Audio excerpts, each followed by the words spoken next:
Hola, buenos días, buen día. Me es nuevamente para mí, es grato, es de alegría el hecho de poder estar aquí en este tiempo compartiendo con ustedes nuevamente de la palabra de Dios y que espero que esta meditación que vamos a estar escuchando sea de gran edificación en la vida de cada uno de nosotros. Bueno, mi nombre soy Maclovio Cantú y me congrego en la Primera Iglesia Bautista de Monterrey. Pues bien, para comenzar con esta meditación, pienso que aún como nosotros como cristianos, tenemos siempre la tendencia a desear tener el control sobre todas las cosas que nos pasan. Es decir, en nuestro trabajo, en nuestras relaciones con otras personas, ¿qué es esto? Como si fuera un impulso de querer controlar las situaciones y a las personas y que a menudo surgen debido al miedo a lo que pueda pasarnos en un futuro o al juicio inclusive también que podían tener los demás sobre nosotros. Siempre buscamos la seguridad de nuestros propios planes, por lo general, y en nuestra propia prudencia. Y que por lo tanto nuestras decisiones entonces siempre buscan ser más conservadoras para mantener primeramente nuestra seguridad personal o nuestra capacidad también de liderazgo sobre otros. Aunque esto a menudo a veces choca con el principio bíblico de confiar plenamente en la soberanía y en la providencia de nuestro Dios. Pues bien, vamos a leer entonces un pasaje en la Biblia, allá en Hechos 7 del 20 al 35, y nos dice así la palabra de Dios. Dice, en aquel mismo tiempo nació Moisés y fue agradable a Dios y fue criado 3 meses en casa de su padre. Pero siendo expuesto a la muerte, la hija de Faraón le recogió y le crió como a hijo suyo. Y fue enseñado Moisés en toda la sabiduría de los egipcios y era poderoso en sus palabras y obras. Cuando hubo cumplido la edad de 40 años, le vino al corazón el visitar a sus hermanos, los hijos de Israel. Y al ver a uno que era maltratado, lo defendió e hiriendo al egipcio, vengó al oprimido. Pero él pensaba que sus hermanos comprendían que Dios le daría libertad por mano suya, mas ellos no lo habían entendido así. Y al día siguiente se presentó a uno de ellos que reñían y los ponía en paz, diciendo, varones, hermanos sois, ¿por qué os maltratáis el uno al otro? Entonces el que maltrataba a su prójimo le rechazó, diciendo, ¿quién te ha puesto por gobernante y juez sobre nosotros? ¿Quieres tú matarme como mataste ayer al egipcio? Al oír esta palabra, Moisés huyó y vivió como extranjero en tierra de Madián, donde engendró 2 hijos. Pasados 40 años, un ángel se le apareció en el desierto del monte Sinaí, en la llama de fuego de una zarza. Entonces Moisés, mirando, se maravilló de la visión, acercándose para observar, vino a él la voz del Señor. Yo soy el Dios de tus padres, el Dios de Abraham, el Dios de Isaac, el Dios de Jacob. Y Moisés, temblando, no se atrevía a mirar. Y le dijo el Señor, quita el calzado de tus pies, porque el lugar en que estás es tierra santa. Ciertamente he visto la aflicción de mi pueblo que está en Egipto, y he oído su gemido, y he descendido para librarlos. Ahora pues, ven, te enviaré a Egipto. A este Moisés, a quien habían rechazado diciendo, ¿quién te ha puesto por gobernante y juez? A este lo envió Dios como gobernante y libertador por mano del ángel que se le apareció en la zarza. Vamos a orar, hermanos. Bendito Padre, gracias nuevamente, Señor. Gracias por esta palabra tuya, para que esta nos edifique, Padre, nos llegue al corazón de cada uno de nosotros y podamos asimismo seguir aprendiendo y conociendo más de ti, más de actitudes que tú nos revelas de la manera en que tú quieres que seamos. Gracias, Señor, porque te lo agradecemos en Cristo Jesús. Amén. En este pasaje, entonces, que acabamos de leer, podemos apreciar dos etapas en el tiempo que influyeron grandemente en la formación de la vida de Moisés. Durante su primera etapa, es decir, durante sus primeros 40 años, siendo criado como un hijo adoptivo de la hija de Faraón, dice la palabra en el versículo 22 que Moisés fue enseñado en toda la sabiduría de los egipcios y que tenía poder en toda palabra y obras. Por lo cual podemos pensar, entonces, que fue educado en la corte del Faraón con una formación de élite y que llegó a poseer una actitud de confianza en sus propias capacidades, en su propio poder, y que llegó a tener un fuerte sentido de justicia. Esta enseñanza probablemente entonces incluyó áreas como astronomía, química, matemáticas, ingeniería, música y arte, propias de la educación de la realeza egipcia. Llegó a ser poderoso, dice, en sus palabras y en sus obras, lo que sugiere que era entonces un orador competente, un líder militar o un administrativo muy capaz y alguien con habilidades prácticas y de autoridad. Entonces, teniendo todo esto en mente, podemos entender que antes de su huida a Madián, como lo menciona el versículo 29, tras Moisés haber matado a un egipcio, algunas de sus actitudes pudieron haber sido las siguientes.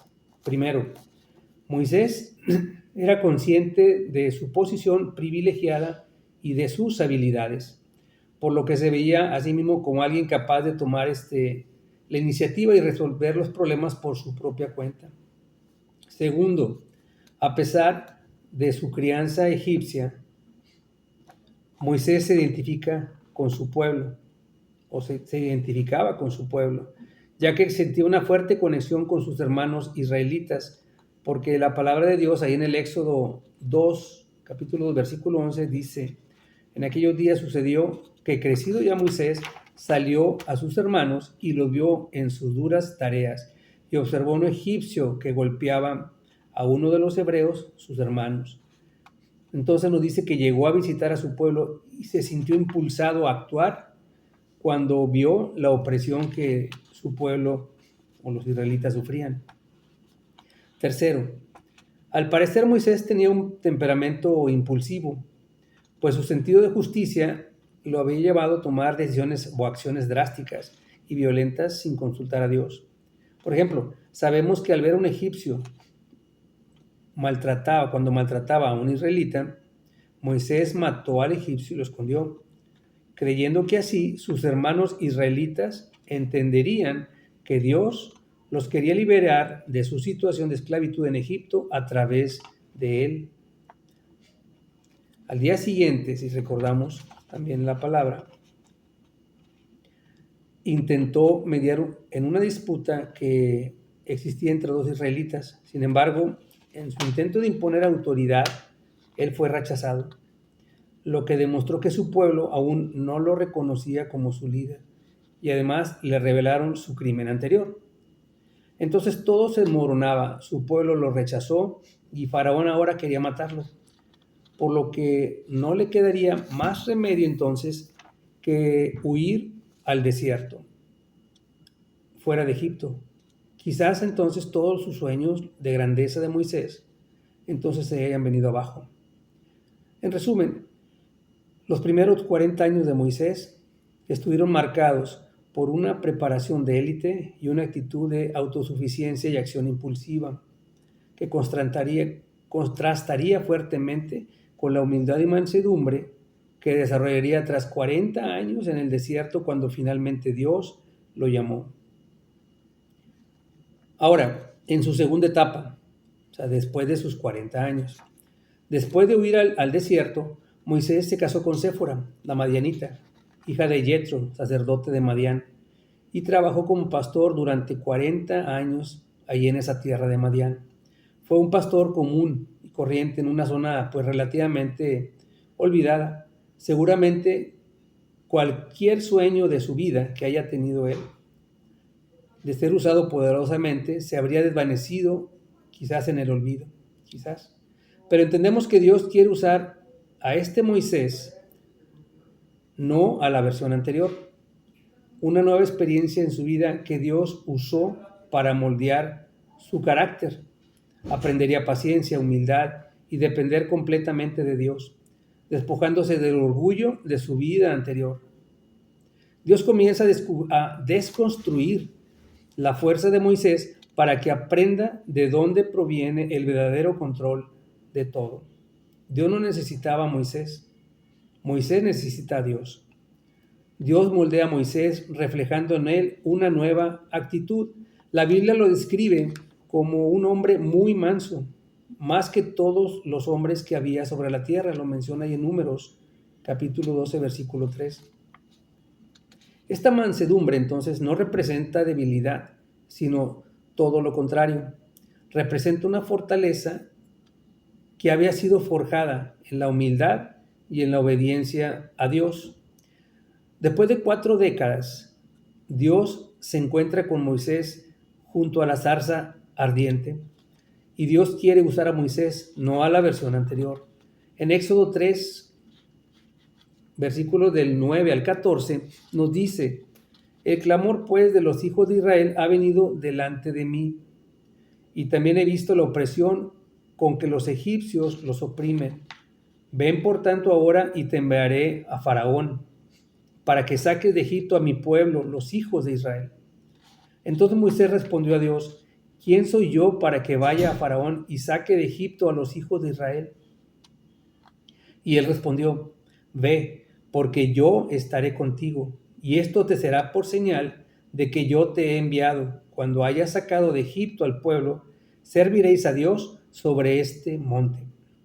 Dijo Moisés a Dios: he aquí que llego yo a los hijos de Israel y les digo: el Dios de vuestros padres me ha enviado a vosotros. Si ellos me preguntaren: ¿cuál es su nombre?, ¿qué les responderé? Y respondió Dios a Moisés: yo soy el que soy.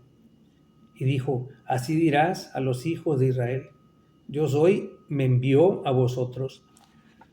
Entonces, bajo esta palabra de Dios, no es de extrañar que Moisés responda: ¿quién soy yo para ir a Faraón y sacar a los israelitas de Egipto?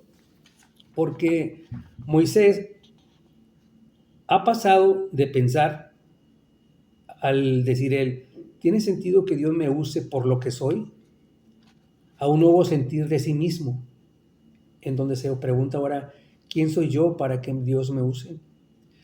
En este cambio demuestra que ahora está preparado para seguir la voluntad de Dios. Para terminar, la vida del cristiano entonces no es un abandono pasivo en cuanto a la responsabilidad que tenemos, sino que representa un equilibrio entre hacer nuestra parte y confiar en los resultados de nuestro Dios. El entregar el control a Dios no significa rendirse o volverse inactivo, sino hacer lo que nos corresponde y entregarle a Él lo que no podemos controlar. Al tomar nuestras decisiones, la guía de la palabra de Dios es fundamental. Proverbios 3:25 nos dice: confía en el Señor con todo tu corazón y no te apoyes en tu propia prudencia. Reconócelo en todos tus caminos y Él enderezará tus veredas. Esto implica entonces un proceso de nuestra vida de oración, de estudio de la Biblia y a menudo esperar pacientemente la dirección de nuestro Dios. Dios nos ha dado un espíritu de poder, de amor y autodisciplina, que ese es el dominio propio, no de temor y de timidez. El dominio propio es permitir que el Espíritu Santo controle nuestra vida, lo que nos empodera para vivir con valentía y tomar decisiones que honren a Dios, incluso si conllevan riesgos calculados y guiados por la fe.